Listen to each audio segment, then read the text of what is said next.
Hello, good evening सभी को।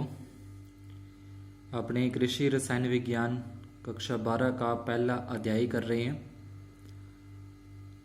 जिसके अंदर अपना टॉपिक चल रहा है चट्टानों के बारे में। चट्टानों की वर्गीकरण किसे कहते हैं, चट्टान, उसका वर्गीकरण, उनकी परिभाषा और उनके गुणों के बारे में अपने अध्ययन कर चुके हैं।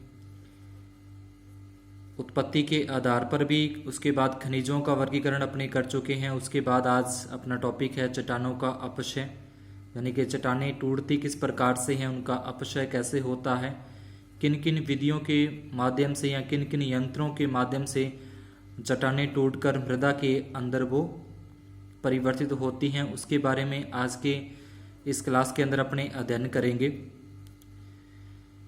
चट्टानों का अपक्षय यानी कि अपक्षय वह क्रिया है जिसके फलस्वरूप मृदा के पैतृक पदार्थ का निर्माण होता है।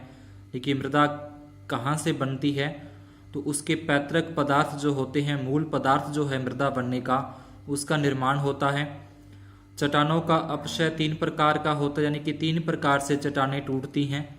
पहला भौतिक यांत्रिक अपक्षय। भौतिक मतलब जैसे वायुमंडलीय जो अभिकारक होते हैं, जैसे तापक्रम के अंदर, तापमान के अंदर कम ज़्यादा होना, या फिर जल के माध्यम से तेज बारिश होने के माध्यम से चट्टानें टूटती हैं, या फिर जो खोखली चट्टानें होती हैं उनके अंदर बर्फ़ वगैरह जम जाती है, तो जब उसके अंदर बर्फ़ वो जमती है तो वो टूट जाती हैं चट्टानें। हिमजल के माध्यम से हो गया, हवा के माध्यम से हो गया, या फिर आकाशीय बिजली कई बार गिरती है तो उससे भी चट्टानें टूटती है। चट्टानों का अपक्षय होता है। रासायनिक अपक्षय है। रासायनिक अपक्षय के अंदर वो किसी भी पदार्थ के अन्य पदार्थ के साथ अभिक्रिया कर लेगी, जैसे जल के साथ अभिक्रिया करके अन्य पदार्थों के अंदर निर्माण हो जाता है, या फिर ऑक्सीजन के साथ अभिक्रिया करके, या फिर कार्बन डाइऑक्साइड के साथ अभिक्रिया करके कार्बनीकरण के माध्यम से चट्टानों का अपक्षय होता है। उसके बाद तीसरा आता है जैविक अपक्षय। जैविक मतलब मनुष्यों के माध्यम से या जीव जंतुओं के माध्यम से भी चट्टानों का अपक्षय या टूटना होता है। तो इनके बारे में अपने विस्तार से अध्ययन करते हैं, भौतिक, रासायनिक अपक्षय और तीसरा है जैविक अपक्षय। तो पहला है अपना भौतिक यांत्रिक अपक्षय। तो उससे पहले अगर आपने चैनल को सब्सक्राइब नहीं किया तो चैनल को सब्सक्राइब जरूर कर दें, लाइक बटन को जरूर प्रेस कर दिया करो, इससे हमें हौसला मिलता रहता है कि हम आपको जो क्लास है वो अच्छी लग रही है। और चैनल को, वीडियो को आगे शेयर जरूर करें, अपने दोस्तों के अंदर, अपने मित्रों के अंदर आगे जरूर इसको शेयर करें। पहला अपना है भौतिक या यांत्रिक अपक्षय। भौतिक जो अवस्थाएं होती है उसके माध्यम से विभिन्न भौतिक शक्तियों द्वारा ठोस एवं स्थूल चट्टानों का टूटकर छोटे छोटे टुकड़ों में विघटन होने की प्रक्रिया को भौतिक अपक्षय कहा जाता है। इस प्रक्रिया के फलस्वरूप बनने वाले पदार्थ का रासायनिक संगठन नहीं बदलता। यह प्रक्रिया निम्न भौतिक कारकों से होती है। इनका रासायनिक संगठन नहीं बदलता, यानी कि जिसके अंदर जो रासायनिक परिवर्तन है वो नहीं होते। भौतिक अवस्था, जब भौतिक अपक्षय होता है, वो भौतिक इनका यांत्रिक अपक्षय होता है, तो उसके अंदर जो उनके रासायनिक गुण हैं उनके अंदर कोई चेंज नहीं होता, सिर्फ जो उसकी बाहरी बनावट है वो अपने टूट कर वो छोटे टुकड़ों के अंदर टूट जाती है, फिर आगे मृदा का निर्माण हो जाता है। तो इसमें पहला है अपना तापक्रम। अब तापक्रम से अपने को समझना है कि कई बार क्या होता है कि बहुत तेज गर्मी पड़ती है, तो वो जो ऊपर वाली चट्टानें होती हैं, ऊपरी भाग होता है, वो थोड़ी पिघली हुई अवस्था के अंदर हो जाता है, गर्म हो जाता है। और उसके बाद जब ठंड पड़ती है वापस में तो वो सिकुड़ने लगती है। जैसे अपने तारों को देखा होगा कि गर्म हो जाती है या ज़्यादा फिर सिकुड़ जाती है तो वो आपस में टूटने लगती है। तो वही यहाँ पे है कि चट्टानें अगर तेज गर्मी होगी तो वो पिघली हुई अवस्था के अंदर हो जाती है, थोड़ा उसको जो गर्म होने से पिघलने लग जाती है, लेकिन फैलने लग जाती है। लेकिन जब वो ठंड पड़ती है, वापस सर्दी पड़ती है, तो वापस से वो सिकुड़ने लगती है। तो ये जब क्रम बार बार होता है, गर्म होने पर फैलना और सिकुड़ने, ठंड पड़ने पर सिकुड़ना, तो उसकी जो भौतिक अवस्था के अंदर परिवर्तन होता है, जिससे चट्टानें टूटने लग जाती हैं। तापक्रम के बढ़ने के साथ साथ चट्टानों की ऊपरी परत धीरे धीरे गर्म होकर फैलने लगती है एवं तापक्रम कम होने पर सिकुड़ती है। इस प्रकार तापक्रम के बढ़ने एवं घटने से चट्टानें प्रसार एवं संकुचन से कमजोर होकर खंडित हो जाती है। लेकिन गर्मी पड़ेगी तो प्रसार होगा, ठंड पड़ेगी संकुचन होगा, जिससे क्या हो जाती है, वो कमजोर हो जाती है और खंडित हो जाती है तथा बाद में छोटे छोटे टुकड़ों में विघटित हो जाती है। इसके अतिरिक्त चट्टानों में पाए जाने वाले खनिज पदार्थों की ताप के साथ फैलने एवं सिकुड़ने की दरें भिन्न भिन्न होती हैं। खनिजों की इस प्रकृति के कारण वे टूटकर अलग हो जाते हैं। यानी कुछ ऐसे पदार्थ होते हैं जो कम ताप पर ही पिघल जाते हैं और कम ताप पर ही सिकुड़ जाते हैं, तो वो अलग अलग उनकी दरें होती हैं तापक्रम सहन करने की। तो जब खनिजों के अंदर खनिजें प्रभावित होते हैं तापक्रम से, तो उससे क्या होगा, जो चट्टानें हैं वो भी उससे प्रभावित होगी और वो टूटकर विघटित हो जाती है, टूटने लग जाती है। उसके बाद आता है अपना जल। जल वेग से प्रवाहित वर्षा जल के कारण चट्टानों का कुछ अंश टूटकर अलग हो जाता है। वर्षा जल जब इस टूटे फूटे टुकड़ों को लेकर बहता है तो टुकड़ों के आपसी टकराव घर्षण के कारण वे छोटे छोटे भागों में विभक्त हो जाते हैं। यानी कि जल भी आपने देखा होगा, जब तेज बारिश होती है तो वो काफी कुछ बहाकर अपने साथ ले जाती है। तो उसी प्रकार से जहाँ पे चट्टानें होती हैं तो तेज वर्षा होने के कारण वहां से टुकड़े छोटे टुकड़े होते हैं, उनको अपने साथ बहाकर ले आती है और आपस में वो टकराते रहते हैं। तो टकराने के बाद वो और छोटे कणों के अंदर परिवर्तित हो जाते हैं। उसके बाद है बर्फ। चट्टाने की दरारों में फंसा जल ठंड के कारण बर्फ के रूप में जम जाता है। यानी कि जहाँ पे चट्टानें खोखली होती हैं, कमजोर होती हैं, तो वहां पे वो जल भर जाता है। उसके बाद जब ठंड पड़ती है, ठंड पड़ने से वो जल बर्फ का रूप ले लेता है और बर्फ क्या करेगी, चट्टानों को वहां से खंडित कर देगी और चट्टानें टूटने लग जाती हैं। तो इस तरीके से देखा होगा, इसके अंदर ये जल यहाँ पे भरा होगा। जल जहाँ पे खोखली होती है वहां पे जल भर जाता है, ठंड पड़ने से बर्फ जम जाती है। तो बर्फ को ज्यादा जगह चाहिए जल से, यानी कि बर्फ का जो आयतन होता है वो ज्यादा होगा, तो ज्यादा जगह चाहिए बर्फ को फैलने के लिए। तो वो जगह बनाने के लिए चट्टानें वहां से टूट जाती हैं। उसके बाद है हिमजल, ग्लेशियर। हिमजल अपने साथ चट्टानों के टुकड़े लेकर बहते हैं, जैसे दाब एवं रगड़ से छोटे टुकड़े में परिवर्तित हो जाते हैं। जैसे वर्षा का जो जल होता है वो तेज वर्षा होती है, तो उसी प्रकार से हिमजल है, यानी कि जब बहुत ज्यादा बर्फ गिरती है तो बर्फ गिरने के साथ साथ वो छोटे टुकड़े जो चट्टानों के होते हैं टूटकर उसके साथ ही बह जाते हैं और वो और छोटे रूपों में परिवर्तित हो जाते हैं। इसी प्रकार से हवा है। तेज वायु अपने साथ बालू व पत्थर के छोटे छोटे कण उड़ाकर ले जाती है, जिसके फलस्वरूप चट्टानों की ऊपरी परतों का कुछ अंश टूट जाता है। तो हवा के माध्यम में आपने देखा होगा, जब तेज आंधी आती है उसमें काफी धूल भरी होती है, तो जो छोटे छोटे टुकड़े होते हैं चट्टानों के वो उसके साथ ही उड़ाकर ले जाती है और वो फलस्वरूप चट्टानों का ऊपरी जो भाग है, अंश है, वो टूट जाता है, जो कमजोर होता है। उसके बाद है आकाशीय बिजली का कड़कना। वर्षा के मौसम में आकाशीय बिजली के कड़कने के फलस्वरूप चट्टानों में दरारें पड़ जाती है और बाद में टूटकर विखंडित हो जाती हैं। इसके बाद आता है दूसरा अपना रासायनिक अपक्षय। अभी अपने भौतिक या यांत्रिक अपक्षय के बारे में अध्ययन किया, जिसके अंदर तापक्रम के बारे में देखा कि ताप बढ़ने या घटने से विखंडित होती हैं। वर्षा के जल के साथ वो चट्टानें हैं वो बहकर चली जाती हैं। बर्फ यानी कि जो चट्टानों के अंदर पानी भरा होता है वो बाद में बर्फ का रूप ले लेता है, चट्टानें विखंडित हो जाती हैं, टूट जाती हैं। जो हिमजल होता है, यानी कि जो जिसके अंदर बर्फ होती है, बर्फ वाली जो वर्षा होती है, तो उसके माध्यम से भी चट्टानें हैं वो विखंडित होती हैं, टूटती हैं। तेज हवा के माध्यम से भी चट्टानों का ऊपरी अंश टूट जाता है। आकाशीय बिजली गिरने से भी चट्टानों में दरारें अड़ जाती है और बाद में वो विखंडित हो जाती हैं। इसके बाद अपना रासायनिक अपक्षय है। वीडियो अच्छा लग रहा हो तो जरूर इसको लाइक करें और चैनल को सब्सक्राइब करना न भूलें। चट्टानों एवं खनिज पदार्थों के मूल रूप में रासायनिक संगठन में परिवर्तन के फलस्वरूप नए पदार्थ बनने की प्रक्रिया को रासायनिक अपक्षय कहा जाता है। नहीं कि चट्टानों के अंदर मान लो कि अगर कैल्शियम उसके अंदर चट्टानों के अंदर है, अब वो अगर ऑक्सीजन के साथ अभिक्रिया कर लेगा, जल के साथ अभिक्रिया कर लेगा, तो वो कार्बोनिक अम्ल बना लेगा या फिर कार्बन डाइऑक्साइड का निर्माण कर लेगा। तो उस तरीके से उसके अंदर जो रासायनिक परिवर्तन है वो उसमें परिवर्तन आते हैं, तो उन्हीं परिवर्तनों को रासायनिक अपक्षय कहा जाता है। चट्टानों एवं खनिज पदार्थों के जो मूल रूप होता है, मूल रूप में रासायनिक संगठन में परिवर्तन के फलस्वरूप नए पदार्थों के बनने की प्रक्रिया को रासायनिक अपक्षय कहा जाता है। जैसे कि मान लो हाइड्रोजन है, अब हाइड्रोजन उस चट्टानों के अंदर अगर होगा तो वो जल ऑक्सीजन के साथ अभिक्रिया करके नए पदार्थ का जल का निर्माण कर लेगा, तो वो इसको बोलते हैं रासायनिक अपक्षय। रासायनिक अपक्षय में जल की उपस्थिति होने के कारण यह प्रक्रिया तेज होती है। उष्णकटिबंधीय क्षेत्रों में यह गति मरु प्रदेश जो होते रेगिस्तान प्रदेशों की अपेक्षा अधिक होती है। रासायनिक अपक्षय निम्नलिखित प्रकार से होता है। तो पहला इसमें आता है जल अपघटन, यानी कि जल के साथ कुछ खनिज पदार्थ जल के साथ अभिक्रिया करके हाइड्रोक्साइड का निर्माण कर लेते हैं, जल का निर्माण कर लेते हैं। तो उस तरीके से खनिजों के अंदर जो रासायनिक जो अपक्षय है वो होता है।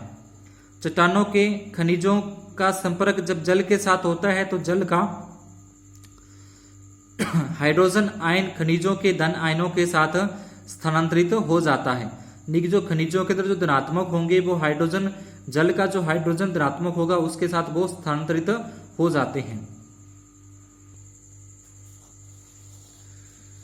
स्थानांतरित होने के कारण रासायनिक संगठन बदल जाता है, यानी कि अब हाइड्रोजन दूसरी तरफ चला जाएगा तो उसका जो रासायनिक संगठन है, रासायनिक सूत्र है वो चेंज हो जाता है। इस प्रक्रिया में जल अणु हाइड्रोजन अणु हाइड्रोक्सिलिक अणु में टूट जाता है। इस प्रक्रिया के दौरान चट्टानें निर्बल होकर टूटने लगती है। जब जल के अणु चट्टानों एवं खनिज पदार्थों के साथ मिलकर नए यौगिकों का निर्माण करते हैं। जल अपघटन एक दोहरा अपघटन प्रक्रम है। तो यहाँ पे आर्थोक्लेज चट्टान दे रखी है, ये जल के साथ अभिक्रिया करेगी H2O के साथ, तो अम्लीय सिलिकेट मृत्तिका का निर्माण हो जाएगा और साथ में पोटेशियम हाइड्रोक्साइड। तो इसमें क्या हो जाएगा, इनका जो रासायनिक संगठन था वो क्या हो गया, यहाँ पे चेंज हो गया। तो इस तरीके से चट्टानों का अपक्षय होता है रासायनिक परिवर्तन के अंदर। उसके बाद है जल योजन। जल योजन का अर्थ है जल का जुड़ना, यानी कि जल का खनिजों के साथ अभिक्रिया करना, संयोग करना। खनिजों के साथ जल के अणुओं का रासायनिक संयोग होता है। चट्टानों में पाए जाने वाले मृदा निर्माणक खनिजों में जल नहीं होता, अतः नमी के वातावरण में जल योजन कम योजन होने लगता है। यानी कि पहले तो क्या होता है कि मृदा जो चट्टानों में जो खनिज पदार्थ होते हैं वो जल नहीं लेते, उनका जल के साथ संयोग नहीं होता। लेकिन जहाँ पे जल अधिक मात्रा में रहता है तो वहाँ पे वो खनिज धीरे धीरे जल के साथ संयोग करने लगते हैं, उसके साथ अभिक्रिया करने लगते हैं। और जो शुष्क प्रदेश होते हैं वहाँ पे यह प्रक्रिया बहुत कम होती है। फेल्सफार, पाइरोसिन, एम्फीबॉल्स आदि खनिजों में यह अभिक्रिया आसानी से होती है। उदाहरण दे रखा अपने को, लाल हीमेटाइट दे रखा है, ये इसका लाल हीमेटाइट का सूत्र है। ये जल के साथ अभिक्रिया करेगा तो ये पीले लाइमोनाइट के अंदर परिवर्तित हो जाता है। तो इसके अंदर आप देख रहे हो कि पहले तो क्या था, यहाँ पे लाल हीमेटाइट था। लाल हीमेटाइट ने जल के साथ अभिक्रिया करी तो वो पीला लाइमोनाइट के रूप में परिवर्तित हो गया, तो इसके अंदर रासायनिक परिवर्तन हो जाता है। कैल्शियम सल्फेट है, वो जल के साथ अभिक्रिया करेगा तो आगे वो जिप्सम का निर्माण हो जाता है। तो इस तरीके से रासायनिक अपक्षय, रासायनिक परिवर्तन इसके अंदर अपने को देखने को मिलते हैं खनिजों के अंदर। विलयन जो है एक अच्छा विलायक है, इसमें कार्बन डाइऑक्साइड, कार्बनिक अकार्बनिक अम्ल लवणों के संयोग से इसकी विलायक शक्ति बढ़ जाती है। सोडियम, पोटेशियम, कैल्शियम आदि आयन जल में घुलकर मूल खनिजों से पृथक हो जाते हैं। विलयन द्वारा अपक्षय यद्यपि बहुत कम होता है परंतु अपक्षयित पदार्थ को मूल स्थान से हटा देता है। अब जो विलयन होता है, यानी कि जल के अंदर घुल जाती है कोई चीज या कार्बन डाइऑक्साइड के साथ, तो उस तरीके से इसके अंदर जो मेन पदार्थ होता है, जो सोडियम, पोटेशियम, कैल्शियम होते हैं, ये जल के अंदर घुल जाते हैं और ये मूल पदार्थ जिनके जो मूल खनिज होते हैं तो उनमें से ये अलग हो जाता है। जैसे NaCl अगर देखें, NaCl तो वो अगर जल के साथ अभिक्रिया करेगा तो वो उसका मूल पदार्थ है वो अलग हो जाएगा वहां से। NaCl विलयन है लवण, ये जल के साथ अभिक्रिया करेगा तो NaCl अलग हो जाएगा और Cl है वो अलग हो जाएगा। तो इसमें जो मूल पदार्थ होते हैं सोडियम और क्लोरीन है, ये क्या हो जाएंगे, अलग अलग हो जाते हैं। उसके बाद ऑक्सीकरण, विभिन्न खनिजों के साथ ऑक्सीजन का संयोग, यानी कि ऑक्सीकरण का मतलब ऑक्सीजन का अगर संयोग होगा तो वो ऑक्सीकरण कहलाता है। आयरन, मैग्नीज तथा सल्फाइड युक्त खनिजों का ऑक्सीकरण नमी की उपस्थिति में अधिक होता है। जहाँ पे नमी ज्यादा होगी, वर्षा यानी कि पानी ज्यादा होगा, जल ज्यादा होगा, वहां पे ऑक्सीकरण भी अधिक मात्रा में होता है। देखिए यहाँ पे फेरस ऑक्साइड, ये फेरस ऑक्साइड है अपना, ऑक्सीकरण होगा यानी कि ऑक्सीजन के साथ अभिक्रिया करेगा तो ये फेरिक ऑक्साइड का निर्माण कर लेता है। तो इसमें क्या होगा, इसका जो रासायनिक संगठन यहाँ पे कुछ और था और यहाँ पे कुछ और हो चुका है, तो इसका रासायनिक संगठन में परिवर्तन हो जाता है। तो इस तरीके से ये क्या होता है, रासायनिक परिवर्तन होते हैं, चट्टानों के अंदर रासायनिक अपक्षय होता है। उसके बाद अगला है अपना अपचयन में होगा खनिजों से ऑक्सीकरण का निकलना। अभी अपने ऑक्सीकरण किया, उसमें तो था ऑक्सीजन का जुड़ना था, लेकिन अपचयन के अंदर ऑक्सीजन का निकलना हो जाएगा, यानी कि जो अपने फेरिक ऑक्साइड भी बनाया था, फेरस ऑक्साइड की ऑक्सीजन के साथ अभिक्रिया करने के बाद फेरिक ऑक्साइड बना था, तो वापिस वही यहाँ पे फेरिक ऑक्साइड है, इसमें से अगर ऑक्सीजन निकल जाएगा तो वापिस फेरस ऑक्साइड का निर्माण हो जाता है। खनिजों से ऑक्सीजन का निकलना अपचयन कहलाता है। पानी की अधिकता के कारण ऑक्सीजन की कमी होती है, जिसके कारण अपचयन क्रिया होने लगती है। उसके बाद है कार्बनीकरण है। कार्बन डाइऑक्साइड का क्षारों के साथ जुड़ना कार्बनीकरण कहलाता है। कार्बन डाइऑक्साइड का क्षारों के साथ जुड़ना कार्बनीकरण कहलाता है। मृदा में जीवाश्म पदार्थ के अपघटन से कार्बन डाइऑक्साइड बनती है, जो जल से संयोग करके कार्बनिक अम्ल का निर्माण करती है। ठीक है, कार्बन डाइऑक्साइड जो उसके होते हैं, जीवाश्म पदार्थ के बारे में पढ़ा था, जीवाश्म पदार्थ का अपघटन होता है तो उसमें जल और कार्बन डाइऑक्साइड का निर्माण होता है, जो जल के साथ अभिक्रिया करके कार्बनिक अम्ल का निर्माण कर लेती है। कार्बनिक अम्ल एक दुर्बल अम्ल है। इस प्रक्रिया के कारण कार्बोनेट एवं बाइकार्बोनेट बनते हैं। तो कार्बन डाइऑक्साइड और जल का जब अभिक्रिया होगी आपस में, पीछे भी अपने जीवाश्म पदार्थ वाले चैप्टर में किया था, तो कार्बनिक अम्ल का निर्माण होगा। ये कार्बनिक अम्ल कैल्शियम कार्बोनेट के साथ अभिक्रिया करेगी तो कैल्शियम बाइकार्बोनेट का निर्माण हो जाता है। तो इस तरीके से यहाँ पे कैल्शियम कार्बोनेट था, कैल्शियम कार्बोनेट का कार्बोनिक अम्ल के साथ अभिक्रिया हुई तो वो कैल्शियम बाइकार्बोनेट के अंदर चेंज हो गया। तो इस तरीके से ही अपने रासायनिक परिवर्तन होते हैं। ठीक है, जल के साथ अभिक्रिया करके या फिर वो जल के अंदर घुलकर ऑक्सीजन के साथ अभिक्रिया करके अपचयन के माध्यम से कार्बनीकरण के माध्यम से जो रासायनिक परिवर्तन देखने को मिलते हैं। इसके बाद अगला टॉपिक है अपना जैविक अपक्षय है। जैविक अपक्षय जैसे जीव जंतुओं के द्वारा, सूक्ष्म जीवों के द्वारा, मनुष्यों के द्वारा चट्टानों का अपक्षय होता है, चट्टानें टूटती हैं। तो वो किस तरीके से टूटती हैं उसके बारे में है। मनुष्य एवं जानवर, तो मनुष्य क्या करता है, मनुष्य को रहने के लिए घर बनाना होता है, आवागमन के लिए सड़कों का निर्माण करना होता है। ठीक है, तो बांध का निर्माण, नदी का निर्माण, इस तरीके से निर्माण करने होते हैं। तो वो निर्माण करते टाइम अगर उसके रास्ते में कोई चट्टान वगैरह आती है, चट्टान कोई बाधा उत्पन्न करती है, तो वो उस चट्टान को वहां से तोड़ देता है। तो इस तरीके से चट्टान का अपक्षय हो जाता है। इस कारण बड़ी चट्टानें छोटे टुकड़ों में विखंडित हो जाती है। इस प्रकार चिड़िया और कीड़े आदि चट्टानों में छिद्र बना लेते हैं, जिससे चट्टानें कमजोर होकर टूट जाती है। तो कुछ चिड़िया और कीड़े मकोड़े होते हैं जो चट्टानों के अंदर रहने के लिए अपने छिद्र बनाते हैं, जिससे क्या चट्टानें कमजोर हो जाती है और बाद में वो धीरे धीरे टूटने लगती है, विखंडित होने लगती है। ठीक है, इस तरीके से आपने देखा होगा उसके अंदर छिद्र बना लेते हैं चट्टानों के अंदर, तो वो उसके बाद चट्टानें कमजोर हो जाती है और टूटने लगती है। उसके बाद पौधों का प्रभाव। पौधे क्या होते हैं, जैसे अपने कोई पौधा लगा दिया तो उसकी जो जड़ें होती हैं, जड़ें वो काफी दूर तक फैल जाती है, तो जिसके कारण चट्टानें खंडित हो जाती हैं। पौधों की जड़ें जब चट्टानों में प्रवेश करती है तो उन पर दाब के फलस्वरूप चट्टानें टूट जाती हैं। इन चट्टानों की दरारों में उपस्थित जड़ों द्वारा कार्बनिक अम्ल का निर्माण होता है, जिससे चट्टानें अपघटित हो जाती है या फिर टूट जाती है। उसके बाद है सूक्ष्म जीवाणु जो होते हैं। अब सूक्ष्म जीवाणु क्या करेंगे, सूक्ष्म जीवाणुओं को खाने के लिए खनिज पदार्थों की आवश्यकता होती है, खनिज तत्वों की आवश्यकता होती है।